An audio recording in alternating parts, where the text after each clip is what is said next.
ሰዎችን ፊዚካሊ አይታችሁ አትገምቱ። አንዳንድ ሰው ዛሬ እንደ ተራ ሰው የምታዩት ሰው ነገ ለመጨበጥ ከባድ ሊሆንባችሁ ይችላል። ዶንት ጀጅ ኤኒዋን ባይ አፒራንስ። የሰውን ልጅ እንዲህ አይታችሁ፣ ንግግሩን አይታችሁ፣ ገንዘብ እንደሌለው አይታችሁ ጀጅ አታርጉ። ትጸጸታል። ሰውን ባለባበሱ፣ በገንዘቡ፣ ዛሬ ባለ ሁኔታ አዋርደኸው እድሜ ዘመንህ ልትጸጸት ትችላል። የእግዚአብሔር ፌቨራይት ሊሆን ይችላል ያ ሰው። አትሳሳት። ቢ ኬርፉል። ከባድ ስህተት ነው የምትሰሩት። የሰውን ልጅ ባለው ነገር አትገምቱ። ከአምላኩ ጋር ያለውን ፌሎሺፕ አታውቅም። እግዚአብሔር ከየት አንስቶ የት እንደሚያደርሰው አታውቅም። ነገ ምን እንደሚሆን አታውቅም። በተለይ ታዳጊ ልጆችን አታሳዝኑ። የህይወትን እጣ ፈንታ የሚወስን ሰው ሊሆን ይችላል።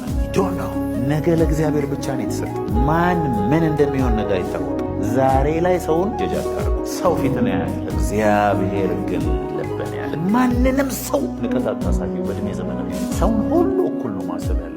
ምክንያቱም የዛሬ እረኛ የነገ ንጉሥ ነው። የእግዚአብሔር ሚዛንና ፍርድ እንደ ሰው ቢሆን እስቲ ያስቡት። የት ነበር ምንሆን?